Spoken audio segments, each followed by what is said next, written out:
것을 알고 있어야 됩니다. 근데 그 약속이 뭐냐면은 바로 언약이라고 말을 하죠. 그 약속은 반드시 성취되는 것입니다. 하나님이 인간과 맺은 이 약속은 100% 하나님이 그걸 성취하도록 만드시는 거예요. 그런데 그 약속을 응답받고 인도받는 방식이 세 가지 길이 있어요. 이걸 이제 알아야 돼요. 우리가 신앙생활을 하면서 이 내용을 잘 모를 수가 있기 때문에 하나님의 약속은 반드시 성취가 되는데 세 가지 길을 통해서 성취가 된다 하는 것을 굳게 잡으셔야 됩니다. 그 첫 번째 길이 뭐냐면은 기도를 통해서 약속이 성취됩니다. 그다음 두 번째 방식은 성경에 기록된 말씀을 잡음으로써 약속이 성취되는 거예요. 세 번째는 전도라는 것을 통해서 약속이 성취되는 거예요. 그러니까 이 말씀과 기도와 전도는 하나님이 약속을 성취하는 길로 우리 인간에게 주신 믿음의 내용들인 것입니다. 그러니까 믿음이란 것이 뭐냐면은 이 세 가지를 따라가는 것이 믿음이에요. 자, 그렇다고 볼 때 우리가 강단 회복이라고 하는 것은 결국은 그 중에 이 모든 것이 한꺼번에 성취되는 현장이 바로 강단이거든요.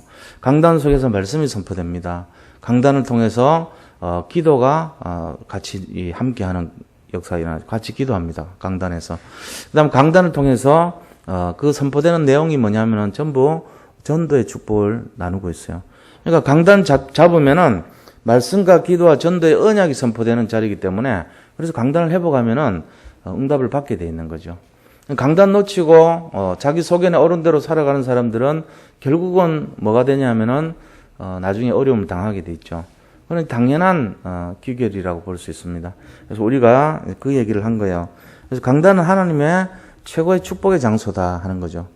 이 강단이라고 하는 건 하나님이 가장 축복을 주시기 위해서 준비한 장소예요. 왜냐하면 언약이 성취되고 말씀과 기도와 전도가 선포되는 장소이기 때문에 그렇습니다.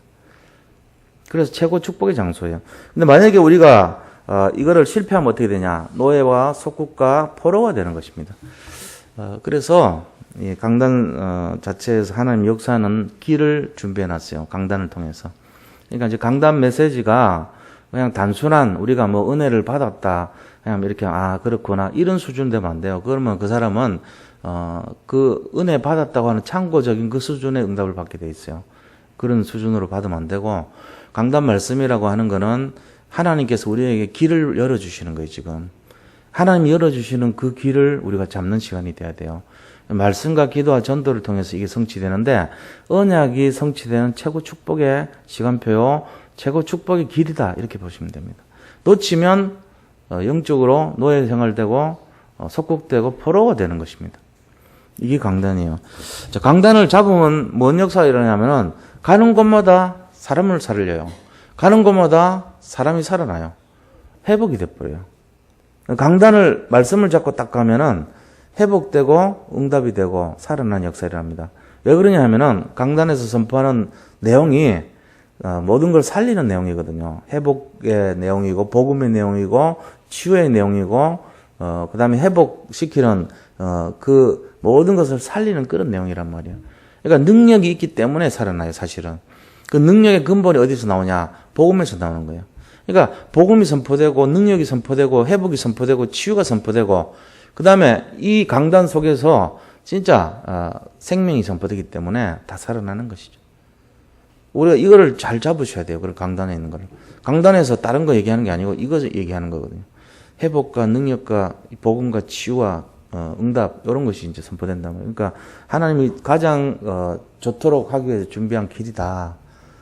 이게 이제 우리가 강단의 내용입니다. 강단이 흘러가는 그 물이 넘치는 곳마다 살아나고 되살아나고 이런 말이 있죠. 그 말이 결국은 살린다는 생명 역사를 말해요. 그래서 강단에서 이르는 곳마다 나무가 살아나고 강이 살아나고 바다가 살아나고 그 다음에 그 나무에서 열매를 맺고 잎사귀가 약 재료가 되고 버릴 것이 하나도 없게 되는 거예요. 그러면서 엔게디에서 에네글란까지 거기에 어장이 선다 그랬어요.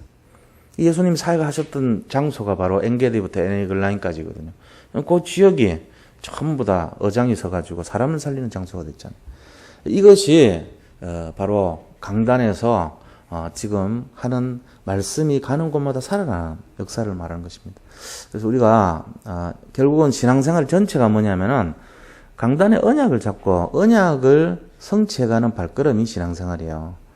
그러니까 우리가 이거를 놓치고 자꾸 딴 거 하고 자기 속에나 어른되고 인도받고 이러면은 틀린 신앙생활을 하게 되겠죠. 그래서 요 내용 속에서 잘 인도를 받으셔야 합니다. 그래서 결론을 말씀드리면은 강단을 잡고 말씀이 실현이 어떻게 되는지를 포럼하는 팀이 나와야 돼요. 그럼 반드시 하나님이 100% 그걸 역사하신다는 것을 깨닫게 됩니다. 강단 메시지 잡고 갔더니 이런 응답이 있더라. 이런 포럼이 나오게 돼 있어요. 그런 걸 자꾸 우리 인생 속에서 자꾸 봐야 되는 거예요. 자, 그럼 오늘 말씀은 뭐냐면은 자, 이런 강단의 내용이 복음이고 복음의 내용은 능력입니다. 그리고 말씀과 기도 전도를 통해서 하나님의 약속이 성취가 되는데 그 가장 근본이 뭐 때문에 그러죠? 그리스도 때문에 그런 거예요. 그리스도는 결국은 뭐냐면 생명의 역사, 능력의 역사, 치유의 역사, 회복의 역사가 있단 말이에요. 이 복음의 내용이라는 것은 능력과 치유와 회복이라고 볼 수 있어요. 그래서 무너져 있던 이스라엘 민족을 그리스도께서 오셔가지고 회복시킨다는 거예요.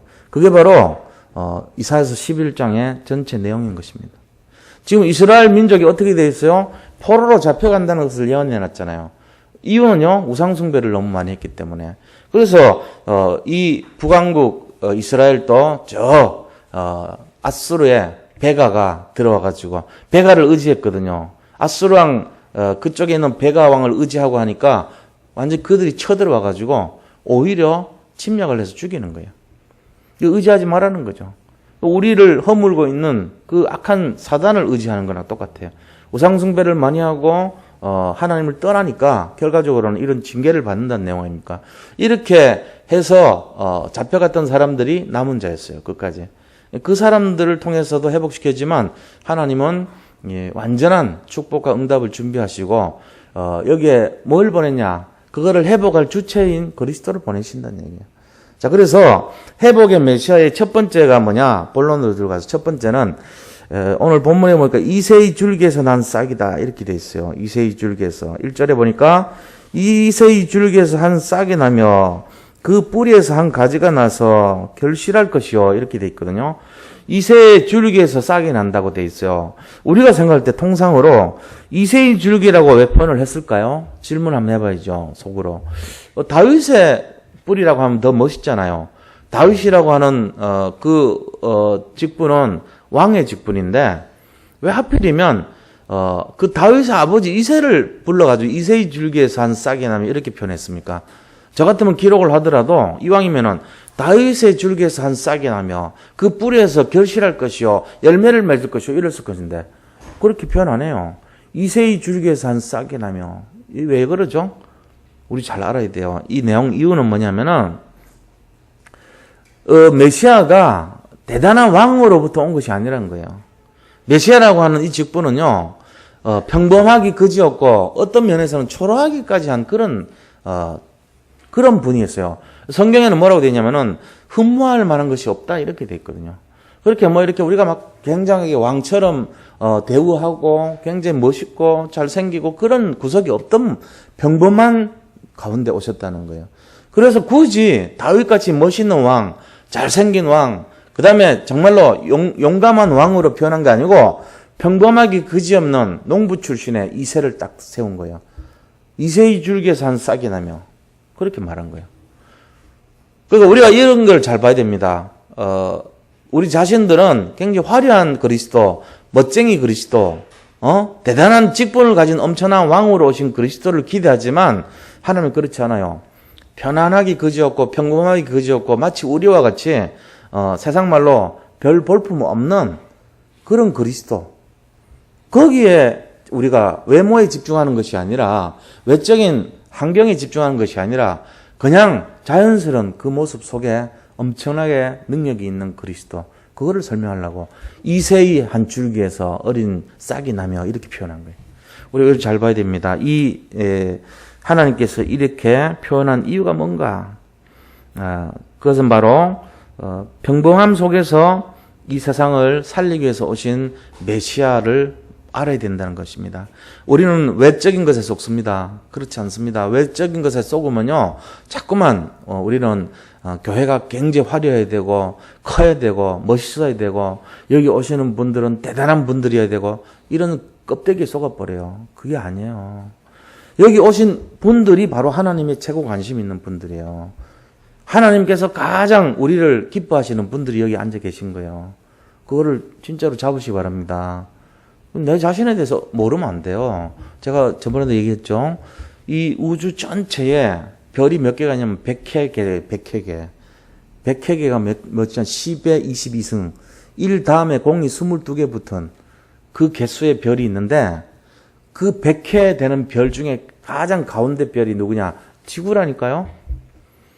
이 우주 전체에 가장 중간에 위치한 별자리가 바로 은하수예요. 안드로메다 성운. 은하수라 그러지만 겉으로 학문적으로 얘기할 때는 안드로메다 성운이라고 표시하는 거예요.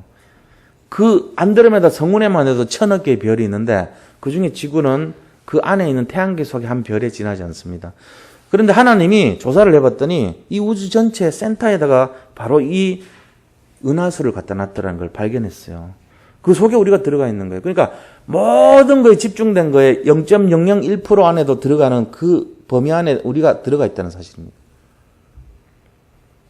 어마어마한 이거는 거잖아요. 1000억 개의 성단 중에 제일 가운데 누가 있냐? 안드로메다 성운이 있다니까요. 1000억 분의 1 속에 들어가 있어 우리가. 근데 그 안에 또 1000억 개 별이 있는데 그 안에 우리 지구가 있는 거예요. 그러니까 하나님이 이 별들 중에 최고 관심이 누구냐? 살아있는 별. 물이 이렇게 많은 별 없어요. 지구밖에 없어요. 그런 이 별 속에 최고 관심이 있는 거기에 우리가 복음 가진 자, 우주를 창조하신 그분의 아들로 육신을 입고 이 땅에 오신 그리스도를 믿는 자예요, 우리가. 근데 그리스도 믿는 자 중에서도 가장 확실하게 믿는 자들이죠. 어떻게 보면은. 그 비밀을 갖고 있는 사람들이란 말이에요, 우리가. 그러니까는 우리 자신에 대한 정체성이 우리는 뭘로 지금 우리를 보고 있냐면은 내가 얼마나 갖추었냐, 많이 배웠냐, 학벌이 있냐, 없냐, 내가 뭐 잘생겼냐, 못생겼냐, 내가 돈이 있냐, 없냐, 성공을 했냐, 없냐, 이런 별 크게 중요하지 않은 기준을 갖고 나를 보니까 초라하게 그지없게 봐요. 근데 예수님은 어디서 오셨냐면은 평범하기 그지없는 이세의 줄기에서부터 왔어요. 다윗의 왕, 멋쟁이 다윗의 왕으로 줄기로부터 왔지만 하나님은 굳이 그렇게 표현하기를 원치 않았어요. 평범하기 그지없는 이세의 줄기에서부터 온 너희들, 이걸 표현하고 있는 거예요. 우리가 그 바로 이세의 줄기에서 온 이스라엘, 영적 이스라엘의 사람이 된 거예요. 이제는 그리스도를 믿는 하나님의 자녀가 됐잖아, 우리가. 우리도 그 줄기에서 온 거란 말이에요. 근데 우리가 지금도 쏟고 있는 게 뭐냐면은 내 모습, 내 상태, 나의 외적인 이 성취감, 성공했냐 실패했냐, 돈이 많냐 적냐, 내가 뭐가 있냐 없냐, 이거 갖고 나를 판단하고 있다고요. 그거 아니에요. 잘못 보신 거예요. 그럼 뭐냐? 언약적인 이 내용을 갖고 있냐 없냐, 내가 그리스도를 믿고 있냐 없냐, 내가 정말 이 시대를 살릴 그런 사람이 맞냐 안 맞냐, 내가 나의 정체성이란 것이 정말로 하나님의 모든 관심 속에 있다는 것을 내가 믿냐 안 믿냐, 여기 있다니까요. 아무리 내가 부족한 것 같아도 그거 그렇게 보시면 안 돼요. 그거 다 썩은 거예요. 내 자신이 어떤 사람이냐? 모든 우주에 관심을 갖고 있는 지구에서 가장 하나님이 관심 갖고 있는 그리스도인이고, 그것도 전도를 이해하고 있는 사람이다. 내가 직접 못해도 관계없어요. 내가 그런 사람이라는 게 중요한 거예요. 그거를 잠깐이라도 한번 생각해봐요. 멈추고, 일을 멈추고. 하나님이 나를 그렇게 보고 있는데 나는 나를 그렇게 안 보고 있다니까요. 그러니까 내가 나를 보는 관점하고 하나님이 우리를 보는 관점이 틀려요. 하나님은 우리를 굉장히 귀하게 보고 있고 존귀한 자로 성경에 써놨어요. 이사야에서 조금 있으면 나와요. 매우 존귀한 자라고 그래서 우리를 보고, VIP가 여기서 나 성경에서 very important man이라고, 누구는 very impossible man이라고도 하더라고요. 우리를 볼 때 나는 불가능한 사람이야, 나는 아무것도 아닌 사람, 이렇게 보고 앉아 있다니까요. 하나님은 우리를 볼 때 매우 존귀한 자로 보고 있어요. 그걸 잡으시기 바랍니다. 이걸 잡아야 돼요. 누가 뭐라고 하더라도 사단은 우리를 계속 공격합니다. 니까짓 게 뭐하냐고. 그러나 글을 썩으면 안 돼요. 그래서 이세의 줄기에서라고 하는 말은 하나님이 우리를 배려한 말이에요. 속지 말라는 말이에요. 껍데기에 썩으면은 너들같이 이세처럼 볼품 없고 농사 짓고 양치고 별 별로 없고 돈도 별로 없고 그런 데서 뭐가 나오겠냐 니네들. 거기서 뭐가 선한 것이 나오겠냐. 여기 다 속아 놓아요. 근데 하나님은 굳이 이세의 줄기에서 한 싹이 나며 그리스도를 거기서 표현하고 있는 거예요. 엄청난 그리스도께서 하나님께서 이세이 줄기 같은 평범함 속에 나왔다는 사실을 부각시킨 이유는 뭡니까? 우리 자신을 볼 때 속지 말라는 얘기예요. 우리가 정체성이 뭐냐? 이 시대에 가장 관심을 갖고 있는 하나님의 자녀라는 걸 잊지 마시라는 것입니다. 이게 지금 오늘 여기 메시지예요. 이게 바로. 그걸 붙드시기 바랍니다. 이거를. 자, 그럼 이런 사람이 어떻게 해요? 2절 보세요. 그 위에 누가 왔어요? 우리 위에, 다시 말하면 그리스도 위지만 우리 위잖아요. 결국은 우리도 하나님 자녀니까. 그 위에 뭐가 오냐면은 하나님의 영, 지혜와 총명의 영, 모략과 재능의 영, 지식과 여호와를 경외하는 영이 강림하신다는 거예요. 성령이 오시는데 이 성령은 뭐냐? 지혜, 총명, 모략, 지식, 재능, 여호와를 경외하는 이런 영이래요. 그런 성령이 그 위에 임하인다는 거예요. 이 성령은 결국 뭐죠? 지혜를 주시고 총명을 주시고 지략을 주시고 재능을 주시고 능력을 주신다는 거예요. 이 한마디로 하면 뭔지 아세요? 한마디로 하면은 하나님께서 우리에게 모든 영적인 분별력을 주신다는 거예요. 힘을 주시는데 무슨 힘이냐? 분별할 수 있는 힘을 주시는 거예요. 이거를 주셨단 말이에요. 그러면 결국은 이 땅에서 이세의 줄기에서 난 싹이 우리에게 하는 일이 뭐냐면은 평범함 속에서 가장 이 세상을 살려주는 유일한 그런 응답의 주인공으로 이 땅에 오셨고 그리스도께서 그분이 또 뭐냐면은 영적인 분별력을 갖춘 분이라는 거예요. 그 위에 그게 임했으니까. 우리도 똑같은 거예요, 지금. 제가 예수님을 얘기하고 있지만, 메시아를 설명하고 있지만, 그 메시아에게 임했던 그 성령이 지금은 우리에게 와 있고, 하나님의 능력과 모든 것이 우리 속에 지금 함께하는 임마누엘의 축복을 누리고 있다는 사실입니다. 우리가 이거를 잘 봐야 돼요, 그래서 이 그리스도가 어떤 분이냐면은, 모든 것을 갖추신 분이단 말이에요. 그 그리스도가 나와 함께 하니까 내가 지금 내 것만 주장하지 않으면 모든 걸 갖춘 존재라는 거예요. 근데 내 거를 자꾸 주장해, 우리가. 내 거를 자꾸 내가 해석하고 내가 분별하려고 그러고 내가 판단하려고 그러고 이러니까 뭐 하냐면은 속아요. 결론이. 속은 적 없어요. 우리가 예수를 믿으면서 이상하게 속이는 존재에 대한 거를 못 느끼십니까? 엄청 속입니다, 사단은. 사단은요, 막, 금방이라도 막, 숨이 넘어갈 것처럼 만듭니다, 사람을. 그게 속은 거예요, 일종의, 말하자면은. 굉장히 막 위기감도 조성을 하고요. 막, 이 사단의 존재 특징이 뭔지 아세요? 요한복음 8장 44절 보면은, 거짓의 영이라고 되어 있어요. 사단의 제일 특징은요, 거짓의 영으로 해가지고 사람에게 막 영적으로 속여버립니다. 이 사람이 말해버리면 또 막 다른 사람 들으면서 속아버려. 이렇게 만드는 거예요. 거기에 우리가 막 많이 속을 수 있거든요.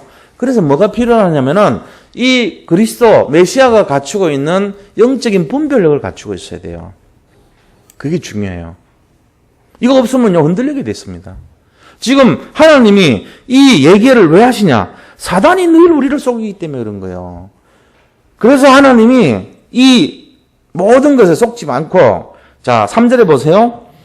그가 여호와를 경외함으로 즐거움을 삼을 것이며 그죠?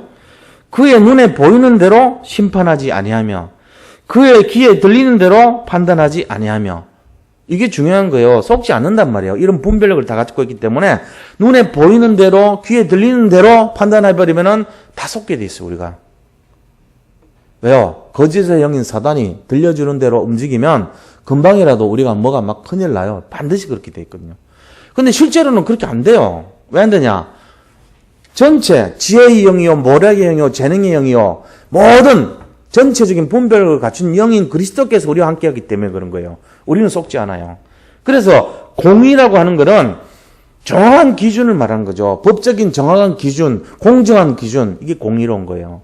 그래서 4절 보면은 공의로 가난한 자를 심판하며 정직으로 세상에 겸손한 자를 판단할 것이며 그의 입에 막대기로 세상을 치며 그의 입술의 기운으로 악인을 죽일 것이며 공의로 그의 허리띠를 삼으며 성실로 그의 몸에 띠를 삼으리라. 예수님이 우리에게 베푸시는 은혜가 사단같이 막 속이고 협박하고 위협하고 몰아가는 그것이 아니라 공의로움으로 아주 공정하고 의로우심으로 이거를 행하신다는 거예요. 이거를 우리가 닮아 있어요. 우리도 영적인 분별력을 갖춘단 말이에요. 그래서 우리 자신들이 썩지 않고 오직 그리스도 의지해야 되는 이유가 여기 있는 것입니다. 그러니까 이제 내가 판단하지 말고 하나님께 맡기면 돼요. 그러면은 가장 좋은 것으로 성취할 줄로 믿습니다. 그게 바로 누구냐 하면은 이세희 줄기에서 나온 한 싹이란 말이야. 이게 우리가 다 알다시피 메시아죠. 근데 도대체 구약은 자꾸 메시아라 그러고 제가 또 그리스도라고 얘기하고 헷갈리잖아요. 이게 뭔 말인지 모르시죠? 모를 수도 있어요. 메시아는 뭐고 그리스도는 뭐냐 말이에요. 메시아는 사과고 그리스도는 애플이에요. 똑같은 말이에요. 사과하고 애플이 왜 다르냐? 메시아는 이스라엘 말이고 그리스도는 그리스 말이에요. 헬라 말. 헬라를 그리스라 그러죠. 또 히랍이라 그래요. 세 가지로 써요. 그리스를 히랍 그러기도 하고 헬라 그러기도 해요. 히랍어, 헬라어, 그리스도 다 같은 말입니다. 그 다음에 히브리어, 이스라엘어 같은 말이에요. 똑같은 말인데 히브리어로는 메시아라 그러고요. 헬라 말로는 그리스도라 그래요. 뜻은 똑같아요. 머리에 기름 부음 받은 자예요. 근데 이 말 두 가지 다가 메시아라고 하는 거는 명사예요. 동사는 뭐냐? 마샤라고 해요. 마샤. 마샤가 뭐냐면은 기름 붓다 이 뜻이에요. 기름 부음 받은 자는 메시아 그래요. 그 다음에 이 크리오라는 말이 있어요. 헬라 말에. 크리오는 기름을 붓다 이 말이에요. 근데 크리오를 기름 붓다 해서 크리스토스라는 말이 있어요. 그게 바로 기름 부음 받은 자 이 말이에요. 근데 구약과 신약에서 기름 부음 받은 자가 세 직분이 있다 그랬잖아요. 선지자 세울 때, 왕 세울 때, 제사장 세울 때. 그래서 그리스도나 메시아나 기름 부음 받은 자 이 세 직분을 말하는 거예요. 왕, 선지자, 제사장. 이 세 가지 일을 하러 오신 분 이런 뜻이 되는 거예요. 그래서 그러니까 메시아나 그리스도나 같은 말이에요. 애플이나 사과나 일본말로 링고나 다 똑같은 말이에요. 우리나라 말로 뭐 능금이나 사과나 같은 말이잖아. 똑같은 말이라는 거야. 그런 식으로 우리가 언어가 틀린 거지 헷갈릴 거 하나도 없어요. 이게 바로 그리스도예요. 그리스토스, 그리스도. 머리에 기름 부음 받은 자. 도대체 뭔 말이지? 세 가지 일을 하러 오신 분 이 뜻이에요. 자, 그런 것처럼 이분이 오셔가지고 뭐 한다고요? 저 평범한 이세의 줄기에서 나타나셨는데 정말로 지혜와 모략과 재능과 능력과 권능과 분별력 다 갖추고 있으면서 결국은 우리에게 공의로 판단하시고 눈에 보이는 대로 귀에 들린 대로 하는 것이 아니라 정말로 하나님의 잣대를 가지고 판단하신다는 거예요. 우리가 그걸 갖고 있어요. 왜? 내 속에 그리스도와 함께하기 때문에. 지금 이거를 얘기하고 있는 거예요. 이게 바로 1절부터 쭉 나온 내용입니다. 어디까지 나옵니까? 5절까지 나온 내용이에요. 자, 그럼 두 번째로는요.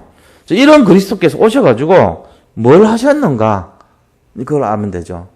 그리스도께서 이 일을 하기 위해서 오셔가지고 한 것이 뭐냐? 두 번째, 회복의 메시아입니다. 회복시키신 메시아. 뭘 회복했냐? 이스라엘 민족이 막 죄를 지고 우상숭배 해가지고 포로로 잡혀가니까 쑥대밭이 돼버린 거예요. 거기 있던 사람들은 부모를 다 잃어버리고 아이들은 고아와 같이 됐고 울부짖고 젖먹이는 배가 고파서 너무너무 고통 속에 살고 거기는 노인들은 굶어서 죽고 이제 막 비참하게 돼버린 거예요. 여인들은 다 끌려가고 거기는 기술자들도 다 잡혀갔어요. 바벨론으로. 우리나라 옛날에 임진왜란 때 기술자들, 도자기 굽는 기술자들, 무슨 뭐 만드는 가공 기술자들은 다 잡혀갔잖아요. 술 만드는 기술자도 다 잡혀갔어요. 그래서 그 나라 사람들이 만든 사케도 조상을 가보니까 백제인이에요. 오사케 그래가지고 술이거든요. 그 사람들이 만든 술. 우리나라 원조가 우리나라 사람이에요. 쌀 가지고 빚어가지고. 도자기. 일본에서 최고로 치는 도자기 원조를 들어가 보니까 백제 사람이에요. 그때 다 임진왜란 때 잡아가가지고 자기들이 했던 거란 말이에요. 그러니까 그 전에도 우리 백제 문화권에서 거기다가 천자문 같은 거, 뭐 박사 뭐 있잖아요. 백제의 박사 왕인이 가가지고 건너가서 뭐를 전해주고 이런 게 전부 많이 영향을 받았단 말이에요. 그 우리나라에 웅진이라는 데 있잖아요. 웅진. 전라도에 있어요. 웅진이라고. 그 이제 웅진이 건너가가지고 일본 가는데 일본에 구마모토라는 데 있어요. 구마모토. 웅진하고 구마모토가 연결이 많이 돼요. 검토되는 게 많아요. 구마모토라는 게 뭐냐면 웅산이거든. 일본 말인데. 웅자가 고뭉자예요. 우리나라 웅진에서 건너가가지고 구마모토에 영향을 많이 끼친 거. 이름까지 비슷하게 바꿔놨어요. 그거를 말하면 웅진이 아니고 웅산. 우리나라 웅진. 비슷하잖아요. 근데 읽을 때는 웅본이라고 했지, 웅본. 구마모토니까. 웅본이라고 했는데 비슷하단 말이에요.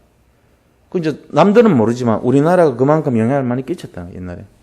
그런 식으로 이 서로가 이렇게 이스라엘 영향을 끼쳤던 것처럼 우리나라가 했던 그런 것처럼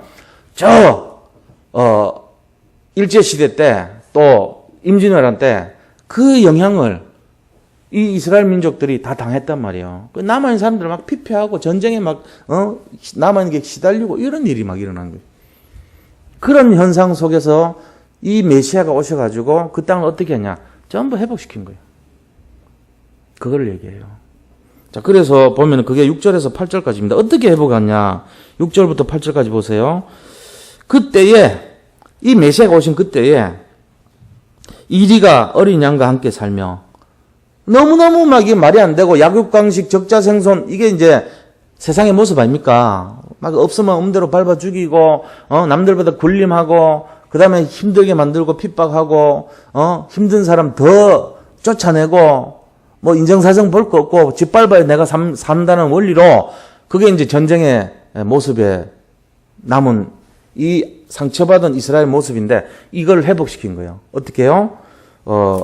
이리가 어린 양과 함께 살고 표범이 어린 염소와 함께 눕고 송아지와 어린 사자와 살찐 짐승이 함께 있어 어린 아이에게 끌려가고 암소와 곰이 함께 먹고 그것들의 새끼가 함께 엎드리고 사자가 소처럼 풀을 먹고 젖먹는 아이가 독사구멍에서 장난하고 젖된 어린 아이가 독사굴에 손을 넣고 이 말이 안 되는 내용이잖아요. 세상식으로 하면은 바로 잡아먹히고 그냥 막 엄청나게 완전히 멸망할 그럴 일이 예수님이 오신 이후로 일어났던 일이 이런 거라면 완전한 평화, 완전한 축복, 완전한 보호 이런 걸 받았다는 거예요. 지금. 그게 이제 하나님이 이 땅에 오신 거예요. 그래서 9절에 보니까 내 거룩한 삶 모든 곳에 해됨도 없고 상함도 없을 것이니 이런 물이 바다를 덮은 같이 여호와를 아는 지식이 세상에 충만할 것임이니라.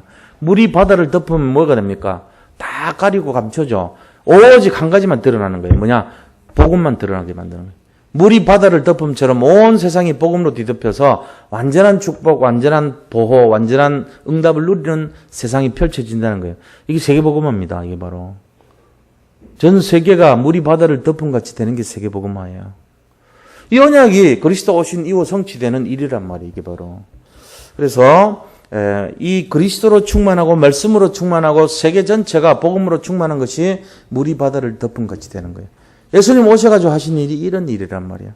그래서 약육강식 적자생존 이 원리가 깨지고 정말로 완전한 평화, 최고의 보호, 완전한 축복 속에 임하는 하나님의 나라, 그게 임하는 시대가 된다는 거예요. 그게 지금 우리가 살고 있는 시대입니다. 근데 이게 지금 마지막 시대예요. 우리가 이거를 볼 수 있는 눈이 없다면 세상을 지금도 뭘로 보고 있냐면은 지긋지긋한 세상으로 볼 수밖에 없어요. 그래서 우리가 회복해야 돼요, 반드시. 내가 도대체 누구냐? 저는요, 이거 알고 나서부터요, 야, 진짜 내가 이 마지막 시대에 히든카드구나, 나는. 하나님 숨겨놓은 진짜 히든카드구나. 난 그거 발견했어요. 아무것도 걱정할 것이 없는 히든카드예요. 마지막을 살리라고 숨겨놓은. 그러니까 우리가 여기에 숨겨놓은 이 카드인데도 불구하고 이 히든카드가 지금 뭐에 시달리고 있냐면은 그리스도가 어떤 분인지를 모르고 이 양이 이리와 싸워야 되고 그 다음에 사자가 곰하고 반드시 싸워야 되고 이런 걸로만 늘 각인돼 있단 말이에요. 우리가 그 각인을 버려야 돼요. 그 뭐 온갖 문제와 사건이 올 때 눈에 보이는 대로 귀에 들리는 대로 그렇게 살아가고 있단 말이에요. 우리가 그러니까는 근심 걱정이 떠날 날이 없어요. 우리가 우리 자신에 대해서 모르고 사는 거예요. 그걸 벗어나라는 얘기입니다. 지금 이거 찾아야 돼요. 내가 도대체 누군가? 이거를 지금 하나님이 보라고 지금 얘기하는 거예요. 내가 있는 곳에는 더 이상 상함도 없고 해함도 없는 그런 곳이라는 거예요. 거기에 우리가 쓰임받을 사람들이라는 거예요. 더 이상 상함도 없고 해함도 없는 일에 우리가 사용될 마지막 히든카드라는 것입니다. 우리 자신이 벌써 그런 상처를 갖고 세상을 보이는 대로 들리는 대로 판단한다면은 어떻게 살리겠어요? 우리도 역시 똑같이 쓰러진 자를 밟아야 되고 그 다음에 약한 사람을 더 힘들게 만들어야 되고 그런 삶을 살 수밖에 없죠. 그렇게 하면 안 된단 말이에요. 내 심령 속에 하나님 나라가 임했다면은 정말로 그리스도가 함께하는 삶이 된다면은 세상의 적자생존, 약육강식의 원리를 깨버려야 돼요.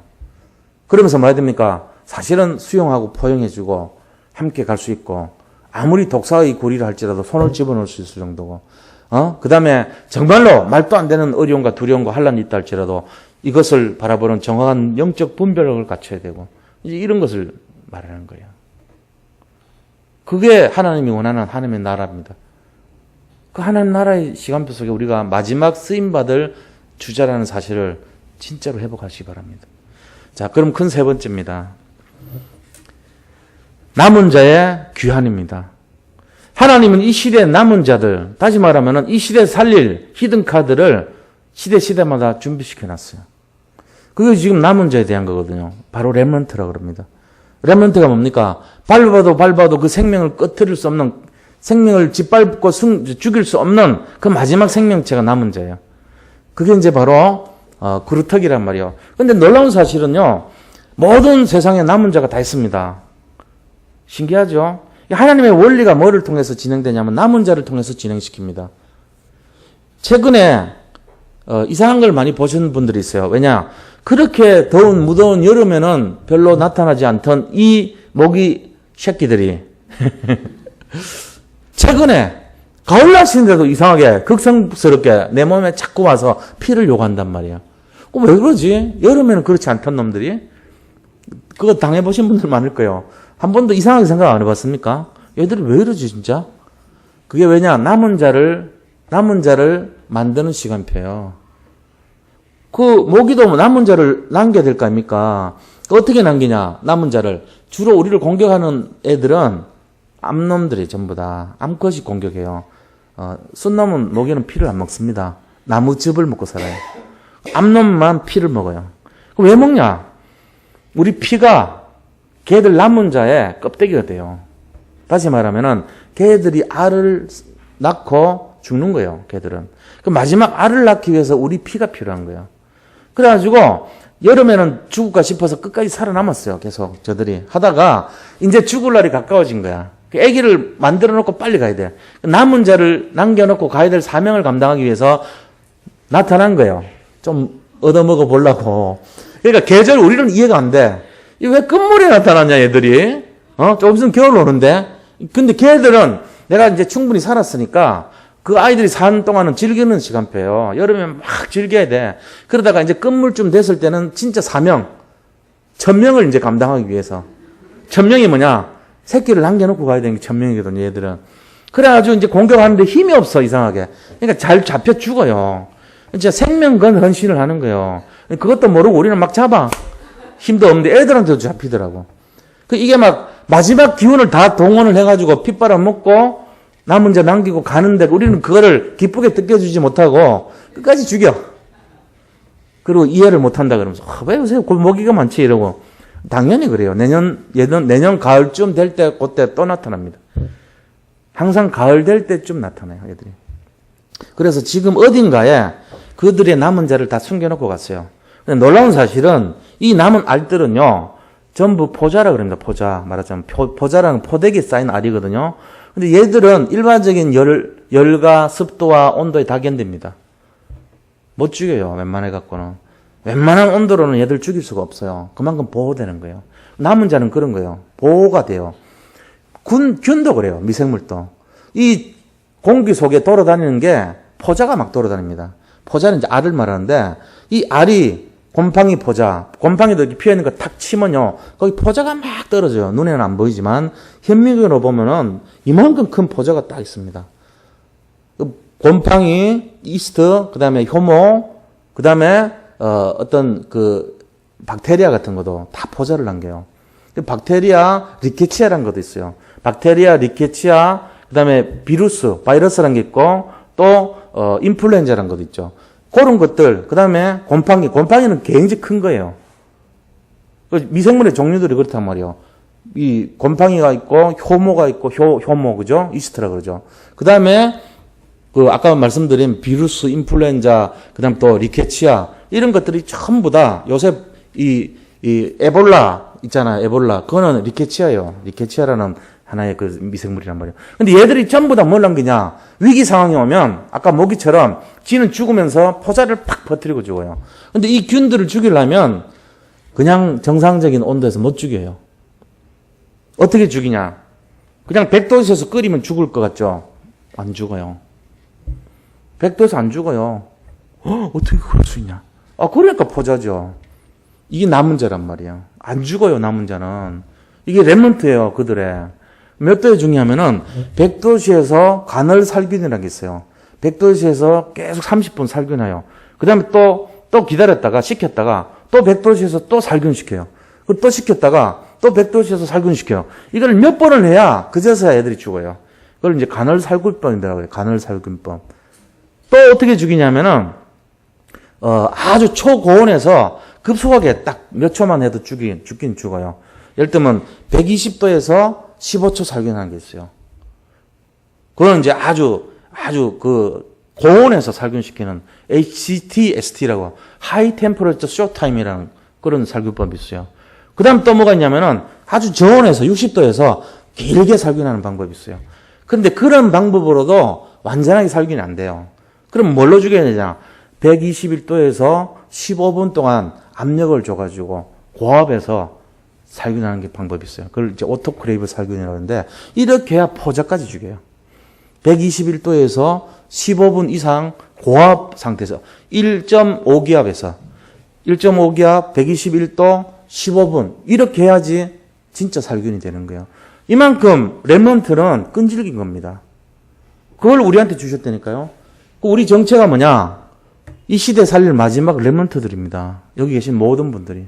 제가 이걸 갖고 왜 이렇게 설명을 하냐? 저는 렘넌트 할 때 뭔지 금방 알아들었어요. 포자구나, 포자. 이 포자는 생명을 이어가는 하나님의 방법이거든요. 나는 금방 알았어요. 렘넌트는 절대로 죽지 않는다는 거예요. 근데 사람들은요, 조금만 문제 오면 바로 펑펑 울고 죽어버려요. 조금만 위기 오면요, 바로 절망해버려요. 그거는 포자가 아니에요. 렘넌트가 아니에요. 적어도 렘넌트가 되려면은 찔겨야 돼요. 어떤 고온, 고압, 고시간, 장시간에 해도 버틸 수 있는 뭐가 있어야 돼요. 그게 렘넌트예요. 그래서 끝까지 살아남은 자를 렘넌트라고 그러는 거예요. 흩어진 자, 남은 자, 그죠? 숨겨놓은 자, 이게 렘넌트란 말이에요. 지금 이 공중에 뭐가 돌아다니냐? 포자들이 막 돌아다녀. 그래가지고 제가 여기다가 맛있는 영양가 있는 걸 놓고 적당한 수분과 온도만 되면 이상하게 아무 데도 없었는데 초파리가 막 날아다녀요. 제가 예를 들면은 포도를 먹고 여기다가 놔두면 어디서 온지도 모르는데 파리가 막 날아다녀요. 사람들이 파리가 어디서 왔지? 신기하다. 청소 다 했는데 어디서 왔지? 창문 닫았는데 이 공기 속에 지금 초파리에 포자가 막 날아다니고 있어요. 사람들 몰라요. 그게 시간이 딱 항상 떨어져요. 시간만 적당히 되면요. 여기서 딱 벌레 나오게 돼 있어요. 모르잖아요. 왜 나온지. 사람들 옛날에는 이상한 소리 막 했다니까. 이게 어디서 온지를 모르니까. 포도가 변해서 날파리 됐다. 이런 식으로 이상하게 말해요. 그게 아니에요. 렘넌트 사상을 진짜로 알면 이건 충분히 이해하는 거예요. 지금 이 시대 공간에 모든 곳에 미생물 포자가 다 날아다닙니다. 그 렘넌트가 돌아다닌다는 거예요. 내 말은. 걔들도 남아가지고 살아남으려고 생명을 계속 다음 세대로 그 일을 하고 있는데 심지어는 모기까지 하고 있는데 우리는 그걸 안 해요. 뭘 몰라서요? 렘넌트를 몰라서요. 내가 렘넌트 사상을 알면 뭐 해야 됩니까? 내가 다시 태어나서면 뭐 해야 됩니까? 내가 이 시대에 렘넌트를 남겨놓고 가야 돼요. 그냥 가면 안 돼요. 그게 우리가 해야 될 일이란 말이에요. 내가 생명을 다하기까지 하나님이 우리에게 원하시는 거냐? 렘넌트를 남겨놔라는 거예요. 그게 누군데요? 어떤 상황 속에서도 어떤 환경 속에서도 짓밟히지 않고 언약을 간직한 그 존재를 렘넌트라 그런 거예요. 그게 바로 우리 후대들입니다. 이 아이들한테 뭘 심어줘야 됩니까? 생명을 심어줘야 되는 거예요. 이게 렘넌트 사상입니다. 제가 솔직한 얘기로 전공이 이쪽이니까 잘 아는 거죠. 제가 살균법에 대해서 전문가니까. 그래서 우리가 이 렘넌트에 대해서 하나님이 얼마나 기뻐하시는가를 보셔야 돼요. 하나님 최고 관심이 누구한테 있겠어요? 렘넌트에 있는 거예요. 바로 우리 자신은 렘넌트. 그래서 보세요. 자, 11절부터 10절부터 16절까지가 렘넌트예요. 하나님이 렘넌트를 얼마나 기뻐하신지를 저 포로에서 돌아오게 하기까지 렘넌트를 숨겨놨다며요. 모기로 말하면 모기 알이고, 그죠? 모든 포자, 모든 씨앗, 모든 생명을 간직한 그건데 10절에 보세요. 그날에 하나님이 정하신 그날에 이새 뿔에서 한 싹이 나서 만민의 기치로 쓸 것이요. 기치가 뭔지 아세요? 깃발입니다. 모든 사람이 볼 수밖에 없도록 등대를 세운다는 거예요. 왜요? 저 멀리에서 남은 자들이 이 깃발을 보고 찾아오라고. 렘넌트들아, 이 등대를 보고 찾아와. 누가요? 그리스도께서 딱 등대로 세운다는 거예요. 그러면서 열방이 그에게로 돌아오리니 그가 거한 곳이 영화로우리라. 렘넌트가 다시 돌아온 그것이 최고의 응답의 장소란 말이에요. 그래서 전부 다 살아난 자들이 다 돌아오게 되는 거예요. 남은 자들이. 11절에 그날에 주께서 다시 그의 손을 펴사 그의 남은 백성을 아수르와 애굽과 바드로스와 구스와 엘람과 시날과 하맛과 바다 섬들에서 돌아오게 하실 것이다. 보세요. 생명의 역사를 전부 다 숨겨놨다가 시간표가 딱 되니까 전부 나한테로 다시 돌아와. 남은 자들. 돌아와. 다시 시작하자. 불러 모으는 거예요, 지금. 우리가 지금 그 마지막 시대를 세울 히든 카드로 우리가 지금 포자처럼 렘넌트처럼 생명 가진 자로 이 시대 우주 속에 제일 마지막 시대에 마지막 관점에 최고 중요한 자로 우리를 숨겨놨다는 걸 믿으시기 바랍니다. 근데도 내 꼬라지 바라볼 겁니까? 내가 뭐 어떤데요? 뭐가 못났는데요? 사람들 전부 자기 바라봐요. 나 돈이 없잖아요. 나 못 배웠잖아요. 나 능력이 없잖아요. 갖춘 게 없잖아요. 상관없다니까요. 하나님이 딱 보호하신다니까요. 나를 렘넌트로 하는 거는 딱 하나. 내가 예수를 믿기 때문에 남겨놓은 거예요. 그거밖에 없어요, 이유가. 그게 살리는 거니까. 그러면서 12절에 보세요. 여호와께서 열방을 향하여 깃발, 기치를 세우시고 이스라엘의 쫓긴 자들을 모으시며 땅 사방에서 유다에 흩어진 자들을 모으시리니 쫓긴 자, 쫓겨난 자들, 흩어진 자, 남은 자 이게 전부 렘넌트란 말이에요, 지금. 이게 모기로 말하면 포자로 숨겨놨고 그 다음에 버섯으로 말하면 그 씨앗으로 숨겨놓은 거예요. 버섯 씨앗도 안 죽습니다. 121도까지 안 올리면 살아남습니다.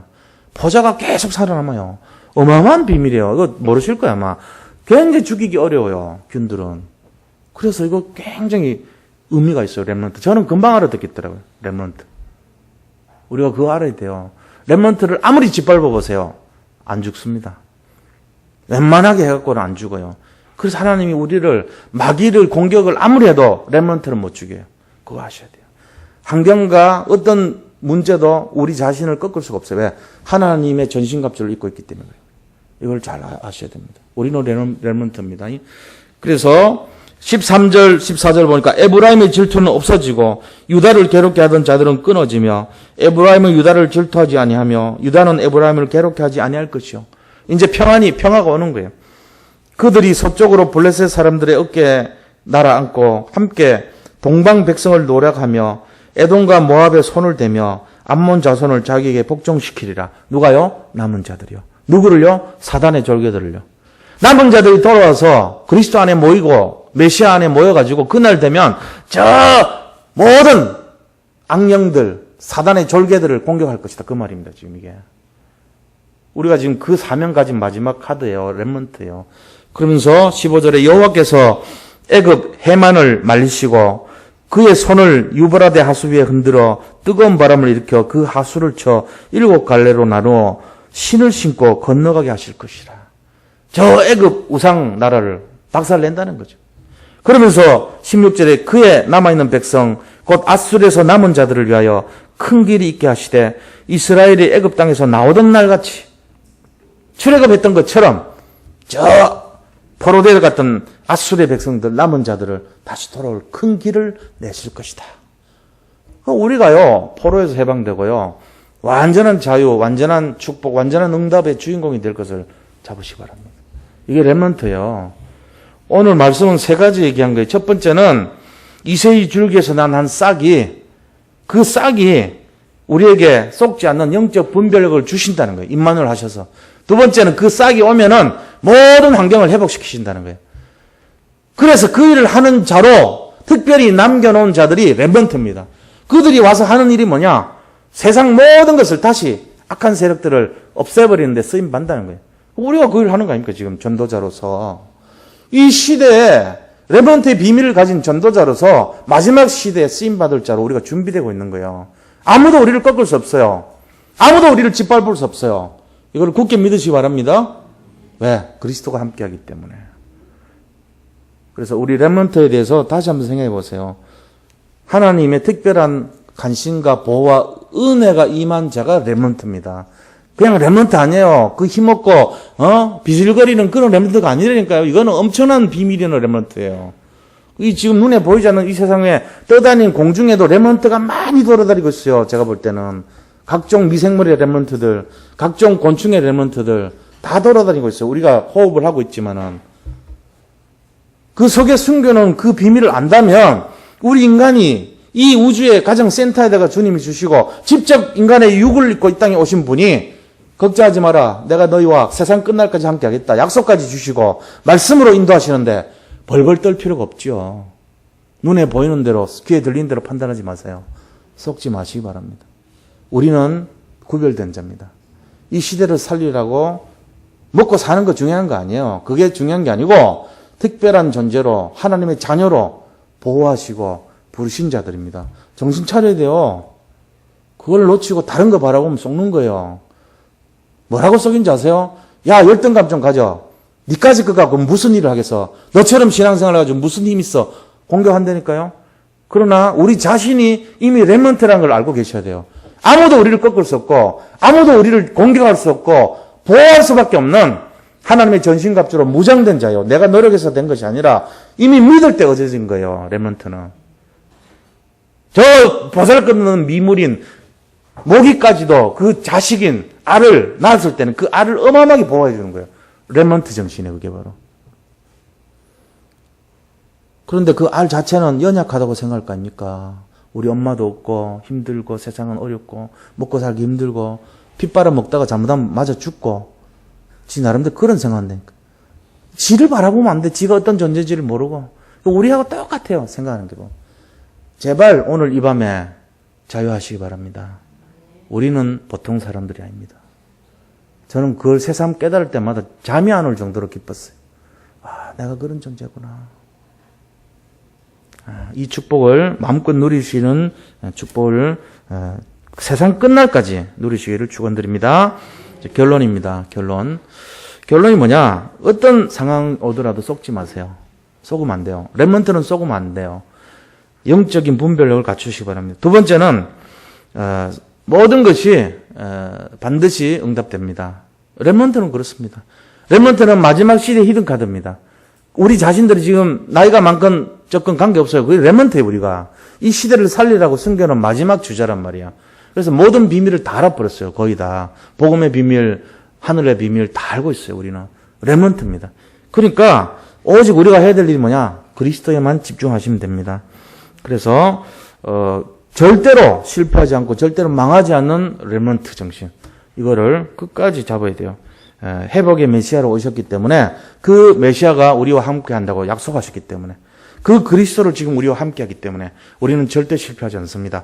세상을 정복하라고 그랬습니다. 다스리라고 그랬습니다. 이게 우리가 해야 될 사명이에요.